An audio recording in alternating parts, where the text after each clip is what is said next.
En aquella isla el cielo siempre estaba gris, a veces más claro, a veces más oscuro. Llovía mucho, tal vez por eso había tanto musgo recubriendo rocas y troncos de árbol por igual, sin hacer distinciones. Tal vez, si se quedaba quieta el tiempo suficiente, el musgo también la cubriría ella. Algunas gaviotas sobrevolaban la costa ante la joven, libre y despreocupada. Solo allí dejaba Laura que las lágrimas salieran, tan ardientes que le quemaban las mejillas. Cuando llorar ya no era suficiente, gritaba con todas sus fuerzas, espantando a los pájaros. El recuerdo de su padre se hacía tan vívido que casi podía sentir su presencia a su lado. La joven cerraba los ojos para no perder aquella sensación y se imaginaba que él estaba justo a su lado y le tenía tan cerca que podía sentir su aliento sobre su oreja, como si fuera a susurrarle algo. Imaginaba que le explicaba una historia de piratas o le decía que los vestidos negros no le favorecían nada, y sonreía. A veces se llevaba el último libro que le había regalado y lo leía sentada sobre una roca. Luego regresaba a través del bosque hasta el amplio prado que lo separaba del pueblo. Fuera del pueblo, en una zona más elevada, había una mansión que contrastaba con las humildes casas que se apiñaban junto al mar. Era enorme y lujosa, aunque no podía escapar de aquel aire tenebroso que lo impregnaba todo en la isla. Laura se preguntaba qué clase de persona con dinero suficiente para vivir en una casa así elegiría aquella isla para construirla.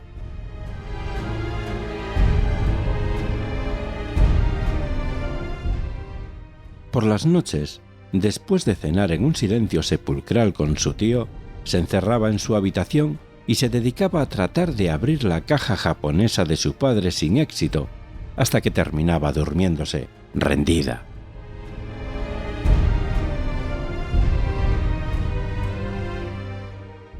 A pesar de sus esfuerzos por no contrariar a Robert, si no conseguía quitar una mancha de la ropa, si quedaba algo de polvo en algún rincón, si la comida estaba sosa o si tardaba demasiado en acudir cuando la llamaba, él la pegaba. Los vecinos del pueblo la observaban en silencio cuando ella aparecía con un moratón en la mejilla o no podía abrir un ojo, pero Laura no prestaba atención. Ya estaba muerta por dentro. Todo le daba igual.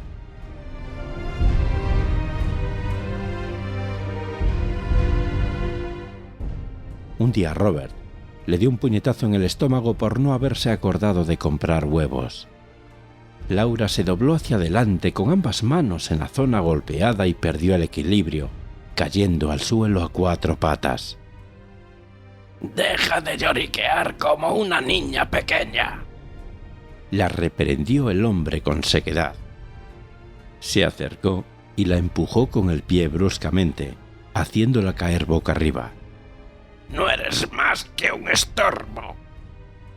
Robert se encerró en su cuarto y Laura vomitó sobre el suelo. Estaba al límite de sus fuerzas. De alguna manera, había conseguido soportar a su tío durante meses, pero ya no podía más. Se levantó tambaleándose y fue a buscar un trapo para limpiar aquel desastre. Cuando el suelo estuvo limpio, se marchó y corrió hacia el bosque. Los árboles parecieron recibirla con sus ramas. Los pulmones de la joven ardían cada vez que cogía aire, pero ella no paró hasta llegar al acantilado. El viento la recibió haciendo ondear su vestido negro, negrísimo, como su presente. Laura miró abajo. ¿Sería tan fácil dejarse caer y reunirse con su padre en el otro mundo? Sin darse cuenta, extendió los brazos a ambos lados. Se sujetaban en alto casi sin esfuerzo gracias al viento. Abajo, las olas rompían con fuerza y el agua estaba cubierta de una capa blanca de espuma. Laura se inclinó un poco hacia adelante, sintiendo cómo el viento la empujaba hacia atrás con fuerza. Si dejara de soplar, ella se precipitaría al vacío y todo terminaría. De pronto algo tiró de ella hacia atrás con fuerza. La muchacha gritó asustada y cayó al suelo de espaldas. Se puso en pie a toda velocidad y miró a su alrededor con los ojos muy abiertos, pero no vio nada. Estaba sola. Tal vez había sido el viento. No. Se llevó las manos a la cintura, donde todavía notaba la presión que había tirado de ella. Volvió a mirar a su alrededor. De repente el bosque le pareció más oscuro que nunca. Se le había hecho tarde y la noche se le echaba encima por momentos. Laura emprendió el camino de vuelta a casa a toda prisa, asustada. El silencio que la envolvía entre los árboles era sobrecogedor. Sus pasos apresurados apenas hacían ruido al pisar el musgo fresco que alfombraba el suelo. Mientras avanzaba sujetándose la falda con ambas manos para no tropezar, tuvo la certeza de que alguien la estaba vigilando. Miró en todas direcciones sin aminorar la marcha, pero solo vio las sombras que proyectaban las ramas, cada vez más alargadas. Cuando volvió la vista al frente, tropezó con una raíz y cayó de bruces al suelo. La joven se quedó muy quieta, mirando a su alrededor con los sentidos agudizados por el pánico. Le había parecido oír alguna cosa, pero no estaba segura. Tal vez solo había sido el ruido que había hecho ella misma al caer. Sin perder más tiempo, se levantó y prosiguió su camino. La oscuridad era cada vez más espesa y pronto no supo si todavía seguía en el camino o si lo había dejado atrás. No le preocupaba demasiado, porque solo tenía que seguir cuesta abajo y tarde o temprano llegaría al pueblo.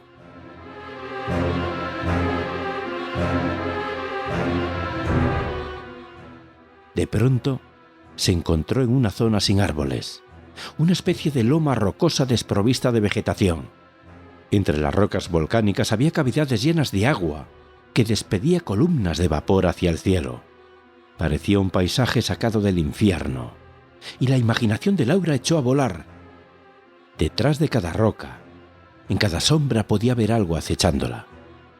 La sensación de ser observada se hizo insoportable. La joven, aterrada, dio un amplio rodeo tan rápido como pudo para no tener que acercarse a aquellos pozos de agua negra.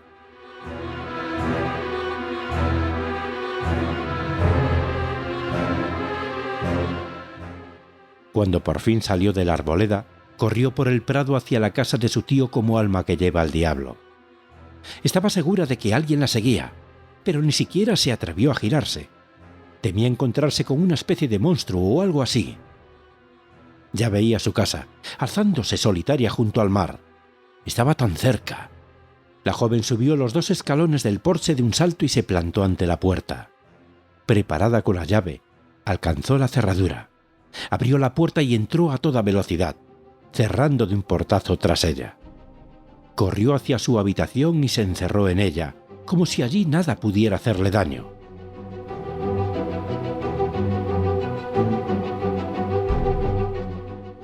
Estaba sudando por la carrera y su corazón latía a toda velocidad. Estaba aterrorizada. Fuera se oyeron unos pasos haciendo crujir la madera del comedor. Desesperada, Laura cogió lo primero que encontró, una silla que levantó por encima de su cabeza. Los pasos se acercaron y se detuvieron al otro lado de la puerta. La muchacha temblaba tanto que temió que la silla se le cayera y se estrellara contra el suelo antes de que el intruso abriera la puerta. Durante unos larguísimos momentos no se oyó nada.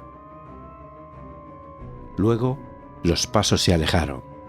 Laura todavía esperó un buen rato antes de dejar la silla en el suelo tratando de hacer el menor ruido posible.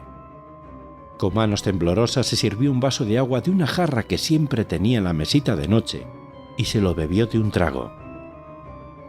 Entonces, reparó en que la habitación estaba a oscuras. Solo contaba con la tenue luz que se colaba por la ventana y apenas se veía nada. Las sombras que la habían perseguido en el bosque se habían materializado allí dentro y solo tenían que alargar el brazo para alcanzarla. Maldiciendo su desbordante imaginación, Laura trató de encender una lámpara, pero sus movimientos eran tan torpes que no lo conseguía. Tuvo que hacer un esfuerzo por serenarse y al fin pudo encenderla.